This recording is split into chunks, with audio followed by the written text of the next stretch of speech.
मौज बना हिट हो जा। इंडियाज गॉट टैलेंट में अपना टैलेंट दिखाओ और मौका पाओ जजेस से मिलने का और साथ ही 6 लाख रुपए जीतने का।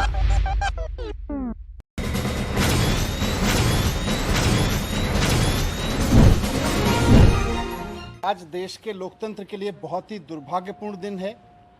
लोकतंत्र की हत्या का दिन बन गया आज का दिन। चुनाव आयोग की एक हरकत की वजह से आज का दिन लोकतंत्र की हत्या का दिन बन गया। आज देश में पहली बार हुआ है, आज़ाद देश के इतिहास में आज पहली बार हुआ है कि देश का चुनाव आयोग वो संस्था जिसके कंधों पर संविधान ने, बाबा साहब अंबेडकर ने जिम्मेदारी डाली है कि वो समय पे चुनाव कराएंगे, निष्पक्ष तरीके से चुनाव कराएंगे, वो चुनाव आयोग आज केंद्र में बैठी हुई भारतीय जनता पार्टी से डर गया और उसने एक पूर्व घोषित प्रेस कॉन्फ्रेंस के बावजूद चुनाव की तारीख ऐलान करने से मना कर दिया। भारतीय जनता पार्टी के इशारे पर, भारतीय जनता पार्टी के दबाव में आज चुनाव आयोग ने देश में चुनाव कराने से मना कर दिया है। ये किसी भी लोकतंत्र के लिए, सत्ता में बैठी हुई पार्टी के दबाव में अगर चुनाव आयोग चुनाव करवाने से मना कर दे तो फिर लोकतंत्र बचेगा क्या और संविधान बचेगा क्या। आज वही घटा है इस देश में। आज चुनाव आयोग ने आप सबको बुलाया था, पूरे मीडिया को बुलाया था कि 5 बजे चुनाव आयोग की प्रेस कॉन्फ्रेंस में दिल्ली नगर निगम के लिए चुनाव की तारीखों का ऐलान किया जाएगा। लेकिन उसके पहले केंद्र सरकार ने चुनाव आयोग पर दबाव डाला और उसके बाद चुनाव आयोग ने केंद्र सरकार के, भारतीय जनता पार्टी के दबाव में आके तारीखें ऐलान करने से अपने आप को रोक लिया, चुनाव करवाने से अपने आप को रोक लिया, चुनाव टाल दिया। ये बहुत खतरनाक है। अगर देश का चुनाव आयोग राज्य सरकारों के सामने, केंद्र सरकारों के सामने इस तरह से झुकने लगेगा, इस तरह से घुटने टेक देगा, तो फिर चुनाव का बचेगा क्या? चुनाव का मतलब क्या बच गया? लोकतंत्र का मतलब क्या बच गया? हम सब जानते हैं कि दिल्ली में पिछले 15-17 साल में भारतीय जनता पार्टी ने भ्रष्टाचार की इंतहा कर रखी है। त्राही त्राही मची हुई है दिल्ली में बीजेपी के भ्रष्टाचार की वजह से। एमसीडी में, दिल्ली में जितना बीजेपी ने भ्रष्टाचार किया है, हर आदमी दुखी है और भारतीय जनता पार्टी इस बात को अच्छे से जानती है।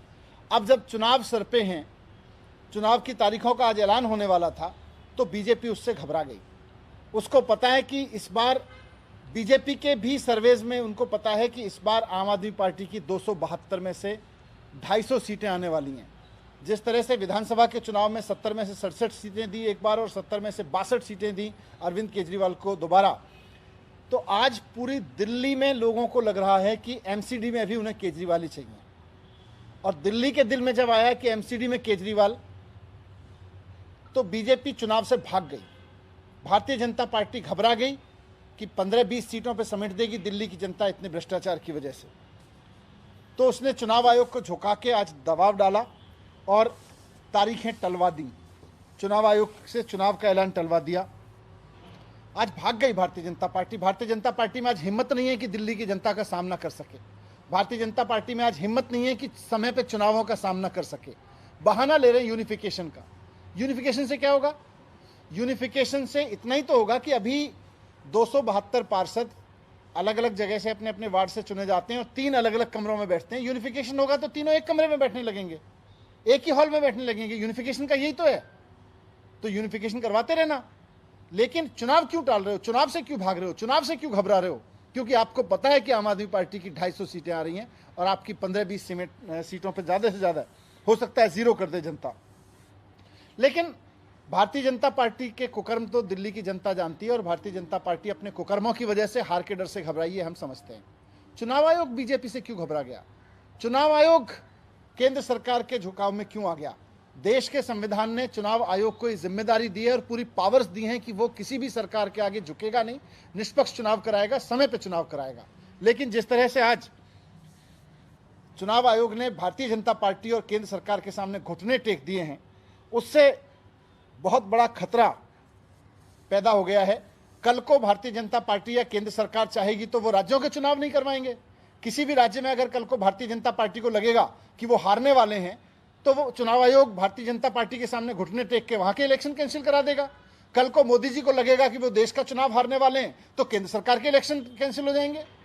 तो अगर इलेक्शन कैंसिल करना केंद्र सरकार और राज्य सरकारों के, चुनी हुई सरकारों के दायरे में आ गया, अगर इस तरह की परंपरा बना दी चुनाव आयोग ने तो उसके बाद में लोकतंत्र में बचेगा क्या? बुलाई हुई प्रेस कॉन्फ्रेंस को जिस तरह से आज नकारा गया, चुनाव आयोग ने अपने पूरे शेड्यूल को जिस तरह से टाला केंद्र सरकार के दबाव में, देश के इतिहास में आज तक नहीं हुआ, पहली बार हुआ है। मैं आखिर में यही कहना चाहता हूं कि भारतीय जनता पार्टी लोकतंत्र की इस तरह से हत्या ना करे। चुनाव आयोग अपने दायित्व को समझे। संविधान ने, बाबा साहब ने, देश की उम्मीदों ने, आज़ादी के इतने सारे जान देने वाले लोगों ने आज़ाद देश कराया और फिर संविधान बना तो इसलिए ताकि संविधान के हिसाब से देश चलेगा, और संविधान ने चुनाव आयोग को ताकत दी तो इसलिए ताकि संविधान के हिसाब से चुनाव कराएगा। मैं चुनाव आयोग को भी कहना चाहता हूं कि संविधान के रक्षा के लिए, लोकतंत्र की रक्षा के लिए अपने निर्णय को, अपने कर्तव्य को ठीक से निभाएं। बीजेपी से भी कहना चाहता हूं कि अगर हार रहे हो तो अच्छे काम करो ना, लोगों के लिए ईमानदारी से काम करो ना। ये चुनाव आयोग के दरवाजे से चुनाव से क्यों भाग रहे हो, डर के क्यों भाग रहे हो? और मुझे पूरी उम्मीद है कि अभी अगर चुनाव हो तो 272 में से 250 सीटें आएंगी, और अगर बीजेपी इस तरह से चुनाव से भागी और भारतीय जनता पार्टी का ये चेहरा जो लोगों को आज समझ में आ गया है, इसके बाद तो हो सकता है 260 या 70 सीटें भी आ सकती हैं आम आदमी पार्टी की।